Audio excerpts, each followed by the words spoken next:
Seperti yang kita ketahui bahwasanya air merupakan bagian dari kebutuhan pokok setiap harinya. Tanpa air, kita tidak dapat mencukupi kebutuhan pokok kita. Maka dari itu kita perlu melakukan konservasi sumber daya air demi meningkatkan efisiensi dari air tersebut. Konservasi adalah upaya yang dilakukan untuk melestarikan lingkungan namun tetap memperhatikan manfaat yang didapat dengan tetap mempertahankan keberadaan setiap komponen lingkungan untuk dimanfaatkan di masa mendatang.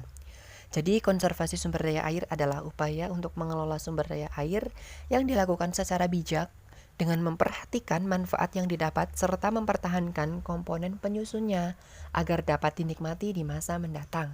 Terkait hal tersebut, upaya yang dapat dilakukan adalah sebagai berikut. Yang pertama yakni melakukan program hemat air, membuat penampungan air, membuat lembaga pengurus sumber daya air, meminimalisir penggunaan sumber air dari tanah, menjaga ekosistem hutan, mencegah pencemaran air tanah, mengatur laju run-off air, membuat biopori, dan membuat sumur resapan. Mengapa sih kita harus melakukan upaya-upaya tersebut? Nah, berikut adalah tujuan dari konservasi. Yang pertama, mencegah banjir, air, dan kekeringan. Yang kedua, mencegah erosi tanah dan sedimentasi. Yang ketiga, menjaga keseimbangan. Yang keempat, mencegah kerugian akibat campur tangan manusia. Yang kelima, dapat dinikmati di masa mendatang. Yang keenam, menjaga kemampuan air dan sumber daya air. Dan yang terakhir, menjaga ketersediaannya.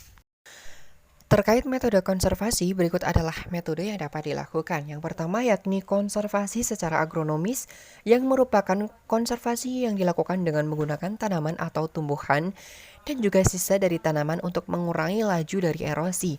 Beberapa cara yang dapat dilakukan yaitu menanam tanaman atau tumbuhan penutup tanah, penanaman secara bergilir, menerapkan sistem pertanian hutan.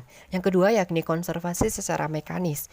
Upaya secara mekanis ini berhubungan erat dengan tanah dan berikut adalah langkah-langkah atau cara yang dapat dilakukan.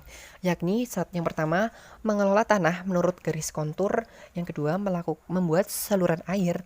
Yang ketiga, membuat dam pengendali atau check dam. Dan yang terakhir, yakni konservasi secara kimiawi. Konservasi secara kimiawi adalah usaha untuk memperbaiki kemantapan dari struktur tanah dengan memberikan preparat kimia atau yang sering disebut dengan soil conditioner. Itulah metode, upaya, dan juga tujuan terkait dengan konservasi sumber daya air.